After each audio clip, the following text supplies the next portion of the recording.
Uh, so I think did we cover the introductions already? Not yet, right? So we'll probably kind of do a quick round of introductions of the panel. On the panel, we have Mr. Jagjeet Siddhu, right? Jagjeet is the Chief Distribution Officer at Zurich Kotak General. We have Mr. Sridhar, Srinivasan, and he's the co-founder and CTO of Nivesh. Nivesh is a fintech, I guess primarily till date in sort of wealth tech, and now sort of venturing into insurtech as well. We have Mr. Dheepak Rajoo. Dheepak Rajoo is the Chief Information Officer at Royal Sundaram Insurance. Myself, Mohit, I sort of represent ONDC Financial Services and been working sort of on implementing insurance at ONDC. So I'll just kind of, as we kind of get started, right, I'll sort of take a minute to kind of just kind of like have a context around the insurance penetration in India. As we speak, like brief stats, the penetration of insurance in India stands at about 4%, which is sort of low as compared to, let's say, about 7 to 8% globally there, right?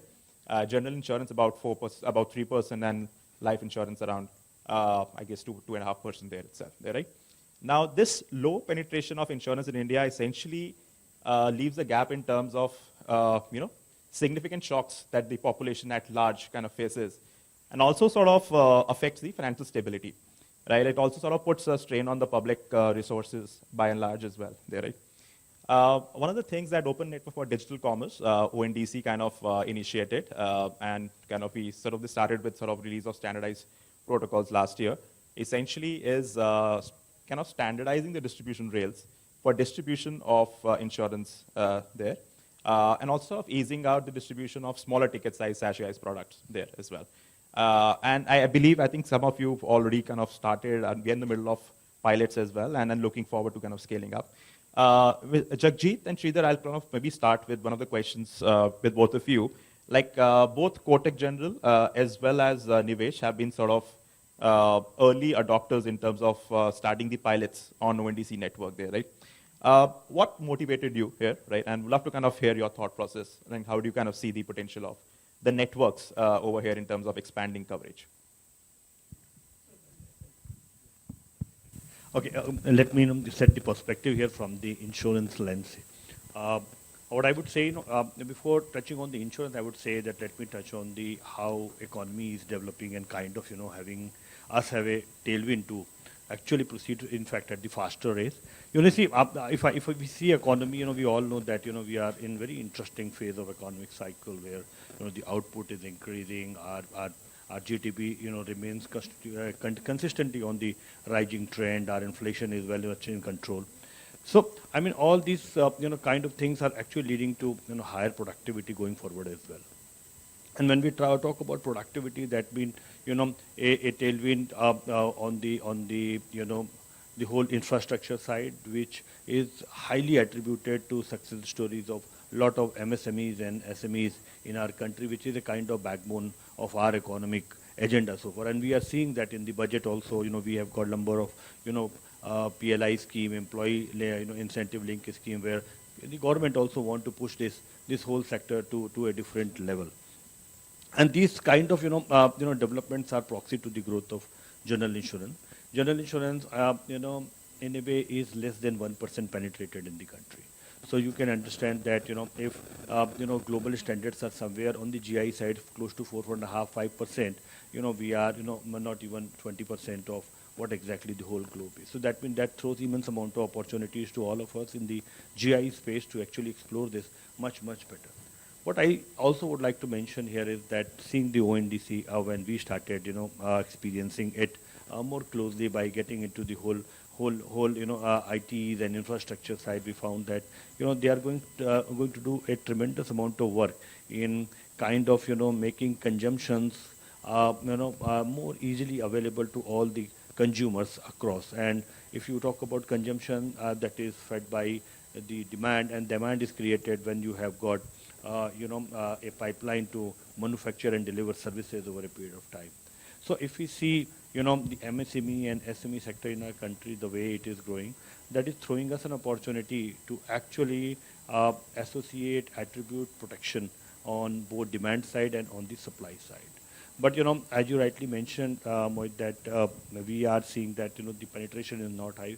One, because of the operational capabilities to reach each touch point with that easiness the way it should be. And second, of course, is the operational capabilities on digitization from the insurance side, of course. Both are coming to a very different level, I would say. And with ONDC kind of democratizing the whole MSME networks to offer their product to different set of customers at quick pace with digitization at its whims. I mean, we are quite, I would say, anxious and encouraged to see the kind of association of protection we can bring to both the side, that means demand and supply side. So I mean, very rightly mentioned, Mohit, we want to be closely associated with ONDS, and we see a huge amount of opportunities to help both consumer and the service provider a strong protection network, which can help them to actually sail with kind of peace of mind, which we really want to actually, make them consume the energy on their business side instead of the protection side. This is all from my side. Thank you, Jagjeet. Thank you. I would love to hear a view from fintech perspective as well. So Srinivasan, we'd love to kind of hear from you, Sridhar. Yeah, thanks, Mohit, and I think very enlightening views from sir. See, we started as a well tech, right? So we come from a background where we work as a B2B2C. We work with advisors on the ground, right? And we have been working with them for the last 7-8 years in terms of pushing investment products out, right? So our interests and our success lie in how well those agents or those advisors on the ground are able to kind of push the ball forward in terms of penetration of those products, right? So what we have done, and the success of our story is that most of our clients come from beyond the top cities, right? More than almost 70% of our clients come from tier 3, tier 4 towns, and that's how we have been growing, right? And that is where we see the penetration also being a problem, right? On the investment side also, I mean, it's similar to what Mohit said about the insurance side, the 3 to 4%. It's pretty much the same on the investment side as well, right? And our motivation is that, as we keep, pushing, as we keep, engaging with our clients and with our advisor network, one of the things that we want, to do is to be able to help them grow better and faster and offer more products, right? So as of today, we have been offering everything on the investment side, right from mutual funds to fixed deposits to, to secondary market bonds, NPS, all kinds of products are available on our platform. What we don't have as of now is insurance, right? I mean, there also we have been making some strides, but then what we found is that, insurance is a totally different ballgame compared to the investment side, right? There are so many different products, so many different variations, so many different processes for each of those products, and each insurer also follows something specific or something unique to their thing, right? So that we saw as a major challenge when we started going into the insurance side, right? And that's when I think we also connected with ONDC. And what we felt there was that there was, the way we were looking, that we wanted to make every agent empowered and armed with the tools of the trade and the, and the weapons, right? So same way ONDC is working for the players in the industry, right? Like players like us, potentially, that, we get access to all the technology that is available out there across all insurers, right? So for us, integrating with ONDC means integrating with all the players, right? That I think is the biggest game changer here, in my opinion. And that is what brought us into ONDC, and we started exploring. So right now we are working on motor with them. We are looking at integrating marine and possibly health and life as well, as and when ONDC brings it out, right? So that is our biggest motivator, that this enables democratization of the technology itself and the products to any player who's interested in doing it, right? As of now, I'm sure we have a couple of insurers here. Even they have limited bandwidth in terms of interacting with everyone, right? even though they would like to, right? In terms of getting that tech stack out, getting products integrated and so on. So for them also, it is a big thing because all they have to do is integrate with ONDC, and any player on the other side can integrate with ONDC and get access to those products. So that I think is one big game changer in my opinion. Thank you, Sridhar. Deepak and Jagjeet, we'd love to hear insurers' view. So, sachetization or miniaturization of insurance, I think, which to an extent could be a possible sort of solution to expanding, the coverage gap in India. It's been around. It's been a theme for some time now, and but there are some challenges out there, and I would love to hear your views, right? And maybe something around. How could this be expanded with the standardization of rails over there and also explosion of alternate data? How do you see insurers kind of utilizing some of that alternate data to kind of create miniaturized version of some of these, sachet insurance policies as well? So we'd love to hear your views on that and the opportunities that you see on the network itself. You want me to go first? Okay. Yeah. So on the non-life side, let's take a step back and look at the journey of an average human being. What kind of insurance do they need, right? You want to drive a motor vehicle in India, you need a third-party insurance. That's number one. You're living in a city like Bombay, Bangalore, Hyderabad, traffic is really, really chaotic. You need to have some formal data points with which I'm able to underwrite you. So I'm underwriting the asset here. I'm not underwriting the human being. I'm underwriting the asset.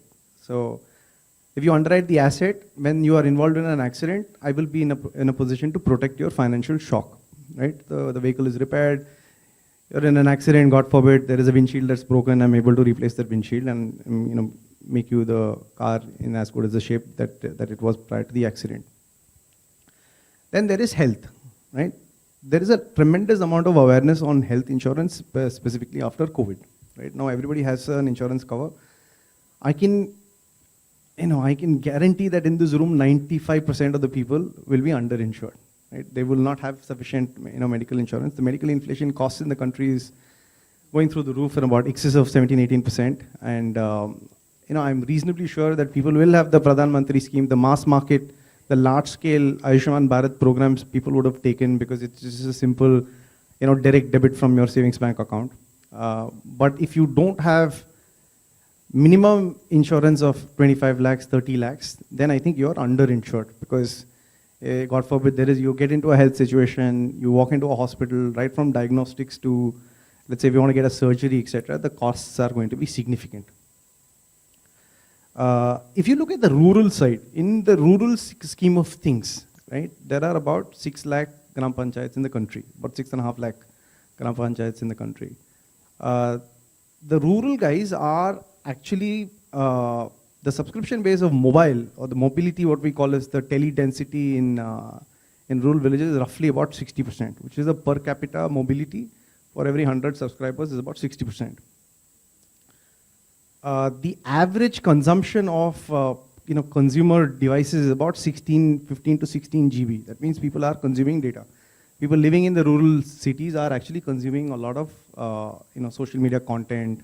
They're using Facebook. So you look at any earnings report of any of these big tech companies like Google, Facebook, WhatsApp, you will find subscription base in the rural, in the hinterlands of the country growing and growing quite significantly.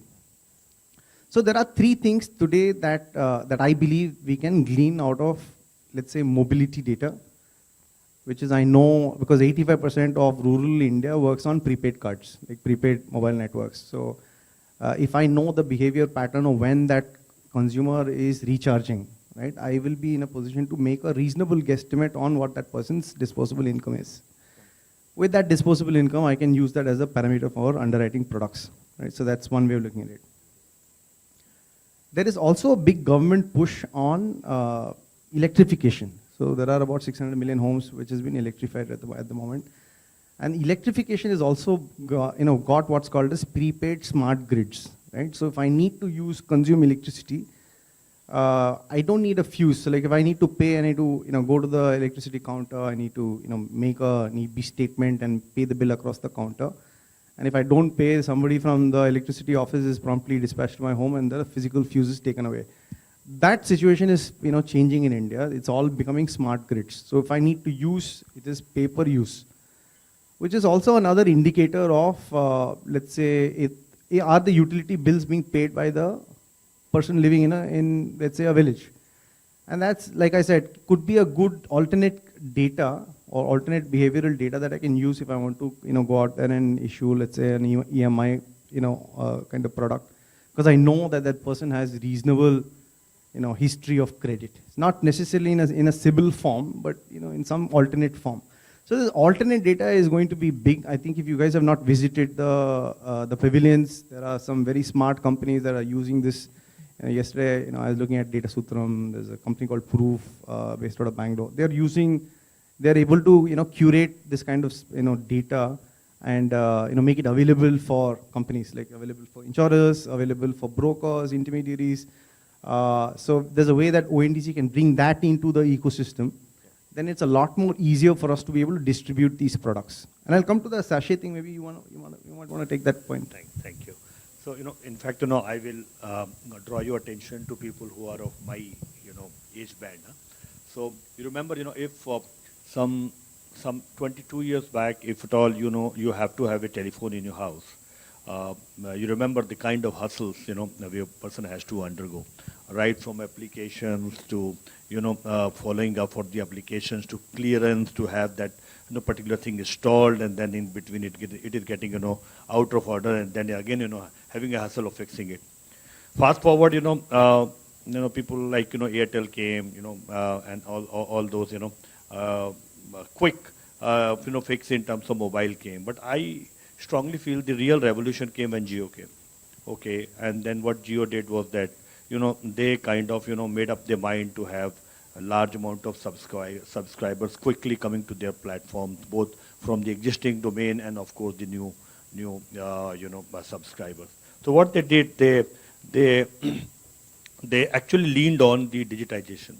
They said that if we have got eKYC in our framework and we have got platform which can actually provide eKYC, why to actually go into that whole physical mode and have the eKYC going quickly and get the connection in 2 hours to the customer. And then you saw the huge revolution in insurance subscriber coming. And I was traveling in Delhi yesterday. The traffic was not, very different from what the way it is in Mumbai. And so I generally resorted to, metros. And in metro, I think I was hardly able to find a single person without a phone in front of his eyes. So I was the sole guy who was not having phone because I hate phones. Okay, so I mean, that is how things have changed, and why it has changed. There were two basic reasons of having that success story going. One was the digitization. Second was product of quick acceptance in nature at reasonable touch points. So I think when it comes to sachet insurance, very same story need to go up. Now today, suppose if you want to actually have your stuffs transported from Delhi to Mumbai, you are just clueless where to take insurance and what type of insurance I should take. And then finally, you lean on to your transporter to buy whatever at his whims he want, buy it for you. So I mean, is this the story going to continue forward? Answer to that is no. Because if we have got some DPIs like, ONDCs, okay, these DPIs can give you an open network to actually connect with the right people at right time with right product. I think the penetration comes when you have got more and more of your population under that protection network.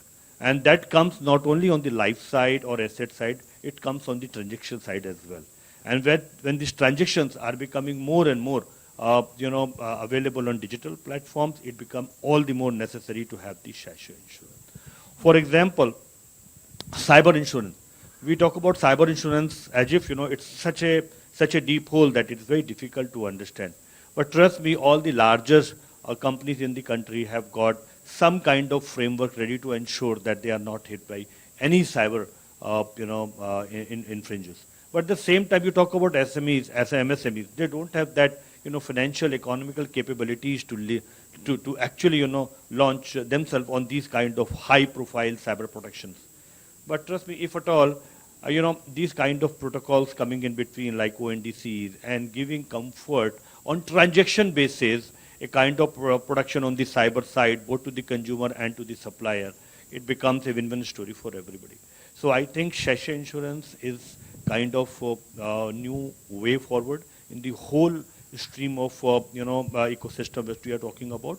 And if it is coupled with DPIs like ONDC, it will fly the way Geo fly when they actually resorted to digitization and of course the quick and small touch point with right products. So that's all from my side. Yeah, thank you. Thanks, Jagjeet and Deepak. So, Sridhar, you were sort of.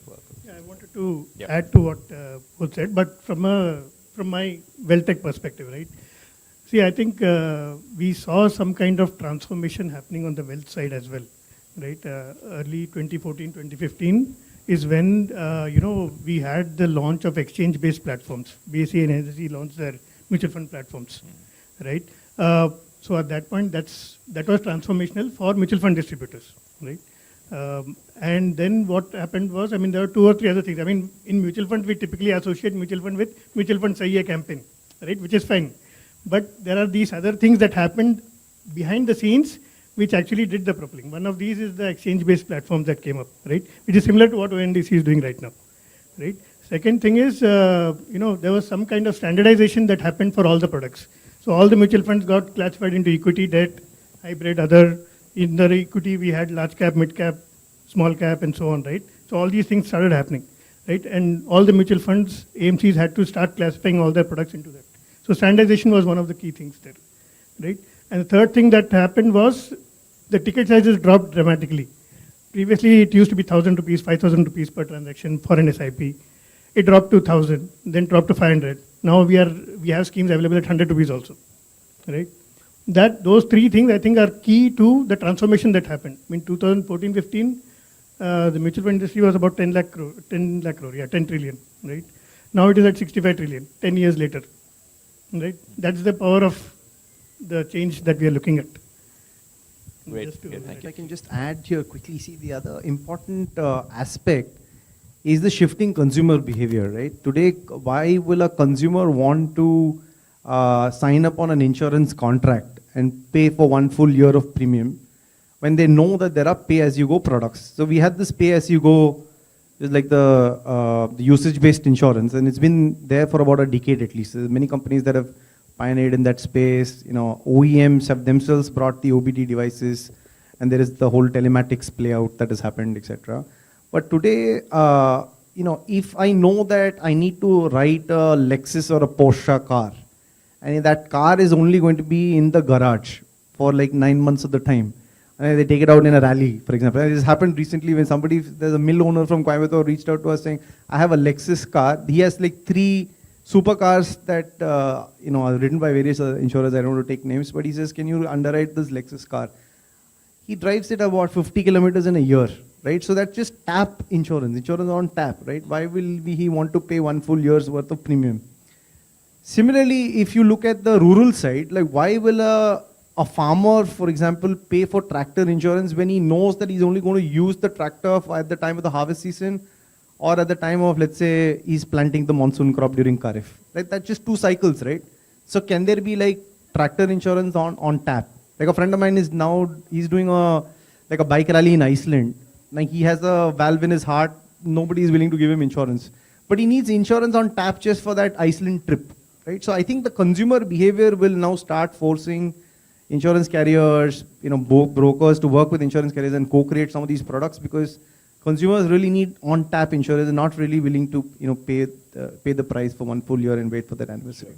So just double clicking on the conversation that we were having regarding like the usage of alternate data, what do you think would be the key enablers for the industry to consume this, right? One aspect that we can think of, right, is similar to what, let's say, what we are piloting on ONDC network in credit, essentially is usage of derived data in a consented architecture there, right? Standardizing the containers, right, in which that data is actually consumed by lenders so that they don't really have to do custom sort of implementations, ingestion models, all of that. In the insurance context, what do you think would be the key enablers, right, to kind of scale the usage of data, alternate data there? So Mohit, I would say that on the insurance side, I would say that data is required for minimum 2 purposes, which I recall immediately in my mind. One is that it brings a lot of credibility Yeah. of the counterparty which you are dealing with. Because when data is there, you can, align yourself with the credit worthiness of the customer and price the product and give the terms and conditions which are more or less, suit the requirement and the capacity of the customer. Second is that the convenience to customer. Okay, so data, if at all is available, gives us a lot of information which get pre-populated in our framework and help us to actually price it quickly to the customer. One thing, customer is always short of his time, and that we honor, we earnestly respect, and wants to actually ensure that data comes to the benefit of the customer. So I think other than two, there are multiple things for which data is required. But we are fastest growing economy in the world, and more or less trying to see how do we get the best practices and practices which were not that successful in the Western world. But we saw that infringement on the data side has led to a lot of disputes and disturbances in the Western world. Okay, so we have to also ring fence ourselves that till what level we should use the data to the customer convenience, and always believe and respect the weightage and gravity of data which is floating around all of us. Sure. Deepak, Sridhar, your thoughts on this? I think data needs to be reciprocal. So today, if you look at what IIB does for the insurance in the insurance space, they are basically aggregating data coming in from insurance, and they are pushing it back to the insurance companies to underwrite better. So they underwrite and price better. So we submit policy data, claims data, actuarial data, this, that to IIB, and they become the central, the custodian of reciprocal data. And there is true reciprocity. Like insurance companies, congregate this shared data, and then they are able to use the same data in an aggregated, anonymized manner to be able to price risk better. Yeah, I think reciprocity is going to be like very key. Okay, sure. Okay. So, what I think maybe one last question there, right? Like an open question to everyone there, right? I know regulator, the IRDA, is been sort of fairly active in terms of innovating, in terms of improving the processes. I believe the approvals of newer policies and new products essentially is kind of, it sort of doesn't take a lot of time now there as well. And there'll be a lot of initiatives in terms of kind of standardizing, simplifying the processes as well. What are some of the additional areas, right, from a regulatory perspective that you think can help improve and increase the efficiency of the industry and then in effect the adoption of insurance on the ground as well? Yeah, sure. Please, yeah. See, look, you guys want to start? Yeah. Okay, so the way I look at the regulators today are the biggest innovators in the country. Like you're sitting here, NPCI, this has almost become like an annual appraisal for the chairman. Like every year, there are hordes of banks launching products at the NPCI counters. NPCI is going international, and UPI and ULI are being now talked about as the best products, bespoke products that are built in the country for the rest of the world. So regulator, like I said, today the regulator, the chairman's vision is to be able to offer a 100 rupee premium product per month to a person that is living in the village. That's his vision. So 100 rupee premium should cover the person's life, should cover the person's dwelling, should cover the person's, in case of the financial shock for if the person is in an accident, etc. There's an accident and health cover. So that's the vision. And with that vision and the vision of insurance for all by 2047, they've come up with what's called as the Bima Trinity. Like you have the Jam Trinity that we keep hearing. Yesterday we heard it from the governor. There is what's called as the Bima Trinity, which is Bima Sugam. Bima Sugam is touted as a platform which could provide buyer-seller experience, like an Amazon-like experience for people to come and interact and buy insurance. And that's in the making. There's some complementarities that exist with what ONDC is trying to build on the tech stack, etc. Then you have what's called as Bima Vahak. Bima Vahak are your micro agents, people who are in the village who can distribute micro insurance. And then you have what's called as Bima Vistar, which is the product that I spoke about, which complements life, health and non-life, and the general insurance aspect of the business. So it's like all three things combined together in a sachet-like form, which is easier for a consumer to buy, right? Buy, claim, renew, and that entire life cycle or moment of truth as we refer. So today they are in a way enabling or in fact forcing all the ecosystem players to be able to align to this vision, right? Build the tech stack, take charge of the customer journeys, think about the consumer not only living in the city metro, also think about the people living in gram panchayats, villages. So I think what the government has done is the regulator specifically is now allotted 2 states to every insurance company, one large state and one small state to go after and start penetrating. And like you rightly mentioned at the opening remark, Mohit, we are at about 1.5% penetration, right? Much lower than global average of about roughly 5-6%. So there is a lot to be done on the distribution side and scale, and that is where I think ONDC can have a huge role in terms of taking insurance to mass market. Yeah. See, I think as Mohit and Deepak have said, I think IRDA and the regulators have been doing a phenomenal job in terms of promoting insurance here, right? One thing that I think I can bring from the wealth side, the experience, is financial products essentially, they are a push product, right? Nobody goes out and actively looks for insurance unless it's mandated by the government, like motor, third-party motor, right? Unless it's mandated, nobody's going to go and do it. So it is a push product. People have to come and approach you and explain to you what the problem is. And as the products become more complex, the need for advice also increases, right? I mean, we talked about sachet insurance, which I think is a phenomenal game changer again, which will help, breed familiarity and exposure to insurance products in the market, right? So that is going to happen, right? But as the products become complex, again, people will start stepping back. Okay, what do I do now, right? I mean, just to take his example of the person who's going for a bike rally, right? I mean, if that person wants to go from there to a full health insurance, would they be able to take it on their own? Would they need advice on what is covered, what is not covered, which hospitals are covered, not covered, and things like that, and how to process all of that, right? So all that is going to become far more complex. So the need for an agent or an advisor out there to be able to do it is to be able to explain and to pitch the product, I think is essential. And that is what we have seen on the wealth tech side, and that's what I think is the data that shows on the insurance side as well. One of the things that the IRD did, I think again, which probably changed the game quite a bit, was the introduction of the POSP model itself, right? I think it was launched 2014-15, around about that time. And right now we have almost 2 million such agents, right, on the ground. So one thing I think that we can see is that, as the products become complex, we do need to enable and empower the POSPs also to be able to offer those products. Currently, there is some limitation. I'm sure, the reason for that being whenever it was launched, there was an information dichotomy. We didn't think POSPs may be able to offer such products or explain them.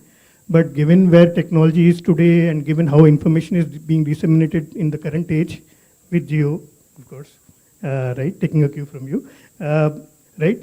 So with that happening, I think the information dichotomy and the gaps have reduced significantly. Anybody who is an agent on the ground does understand these products and should be enabled and empowered to do that.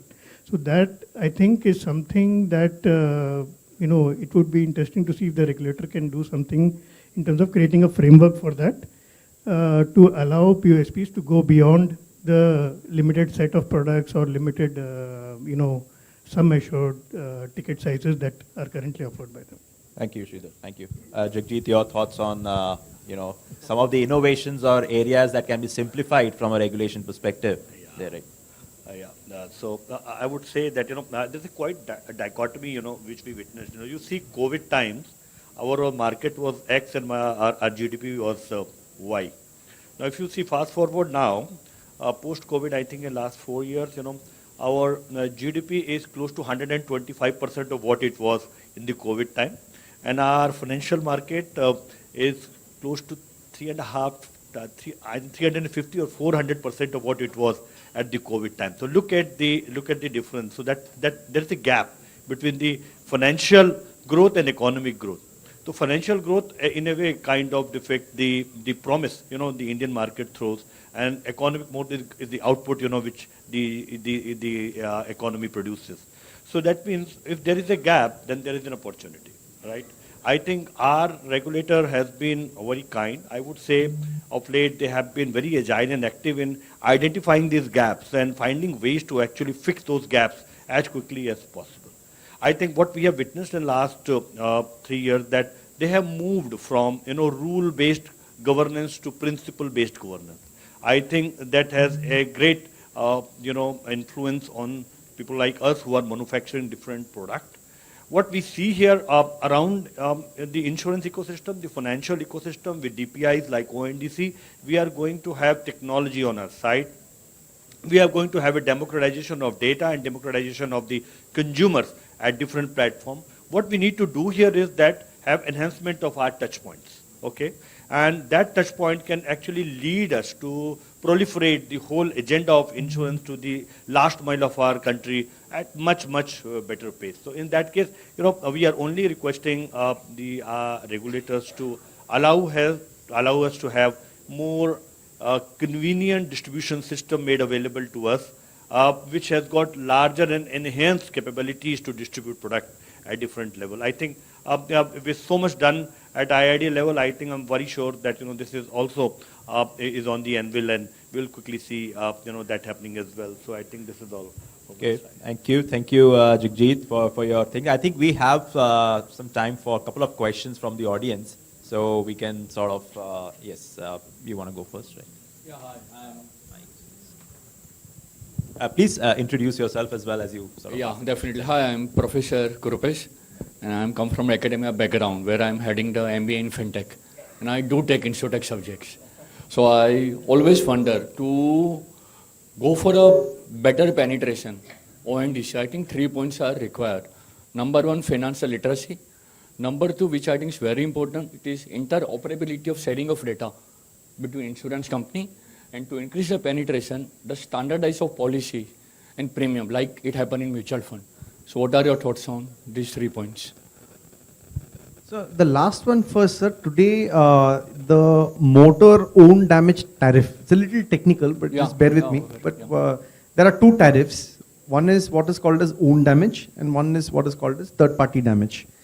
The own damage is now getting denotified. What that means is that the insurance companies can unbundle that product. So if you buy a motor insurance product, it covers you for flood, theft, riot, terrorism, and any defects that can happen to the engine, parts, this, that. That cover is now getting unbundled. So there is like a satellite, in the satellite, the D2H side, there was an unbundling of tariff that happened, where you have the ability to select a South package, Gujarat package, North package, this, that, and then now you have the ability to select individual channels. I can do star sports and so forth, right? So that is what I think the industry is now staring at. None of us have any clue of how this is going to work. Obviously, we are all trying our bits to put our heads together of what are the multiple combinations of products that we can come up with and file, and there's a whole life cycle that needs to take place. Second is the how does the consumer look at this? Like, what can a person go and choose? Like, what is a hydrostatic lock? How will an average consumer know that he needs a hydrostatic lock? He would not know. If I'm stuck in a Bangalore subway and it is raining, the human behavior is instantly I will switch on the engine. If one engine is switched on and the car is underwater, insurance is not payable. Technically, that's the law of the land. So how do we? One is unbundle these things and make it easier for a consumer, and then second is build this awareness again. So that's the change that is going to happen in the next, I think, couple of quarters as I see it. So just adding to Deepak, I would touch upon the very first point you mentioned, that was financial literacy. I would say that when mutual fund was quite a kind of a blue sky product and people were not aware, then a propaganda came, mutual fund sahi hai. And we have seen that industry has taken leaps, and now it's over 50 lakh crore institution or industry in the country. I think insurance literacy is also very important. अगर mutual fund सही है तो insurance जरूरी है. Okay, so I think how quickly we embark on this journey and barge on this whole new ecosystem of making people aware about this need and importance of insurance that rests with both regulator and insurance manufacturers like us. And very soon, I think the way we are heading, insurance jaruri hai bhi samne aayega. Yeah, thanks to the panel for the very insightful discussion towards insurance for all by 2047. My question is, we talked about penetration at the core of everything, but at the same time, we have the identification of risk, the risk mitigation factor, as well as prevention of mis-selling. We also talked about that the agent's role is also important. How do we bring this together and with technology at the forefront, which will help us penetrate much better? This is a question to you. So this is, it's an ABC problem. Awareness is definitely a key issue. Hard one to answer. I'm not able to get anything instantly, but this is tough. What is the other part of the? One is the awareness problem, mis-selling, etc. What is the other part of the question? I missed. The risk profiling of the customer. Okay, on risk profiling. So let's look at this. If you are to underwrite risk in the commercial side, so like fire, property, marine, engineering, etc., there are databases that are available. Like there is the disaster management database that is it's a public data set, using which I can understand, put a pin code, it'll give me a lat long, I'll know whether that lat long has a flood risk or a earthquake, is it earthquake resistant? What is the building, right? How many floors, in which that underlying asset or the building is. So there is some kind of intelligence that is available for the broker, for an intermediary to be able to inspect that risk prior to underwriting the risk. The case of mis-selling is definitely there. I'm not going to deny it. It's a lot on the life side as well as on the insurance, on the non-life side as well. I think the regulator is putting in a lot of insurance awareness weeks, training of agents, making sure that the agents workforce that you have is basically licensed, which is the thing that Mohit and I were having a chat about, offline about, these brokers in the country. Do they go through a proper structured training program? Are they licensed to be able to go out into the market and sell the right kind of product that the consumers want, right? I think that the industry is also warming up to that idea. A lot of people have weeded out the bad actors, so to speak, and once the bad actors are no longer in the market, then obviously consumer awareness will improve. See, the idea is we don't throw the baby out with the bathwater, right? So we still have to work out a way. I mean, obviously there is, as he said, there is some mis-selling that happens in every industry. It's not limited to insurance, right? So, but the idea is, what kind of mechanisms do you have in place to curb it, or to identify it and to curb it? As long as we have that in place, I think there is a way forward, right? I mean, we shouldn't shy away from the fact that, there is a way to move forward and to identify and rectify these mechanisms. As you said, I think a strong certification program is very key to ensure that anybody who's correctly eligible for selling that kind of a product is certified, right? So I think that is probably one of the key things to. I guess another lever would be simplification of products as well as communication associated with those products as well. In fact, correct. In fact, when you talk about sachetization, we are talking about unbundling, right? So when you unbundle, automatically some of the things get clear. South package, what channels are there, you get to know, right?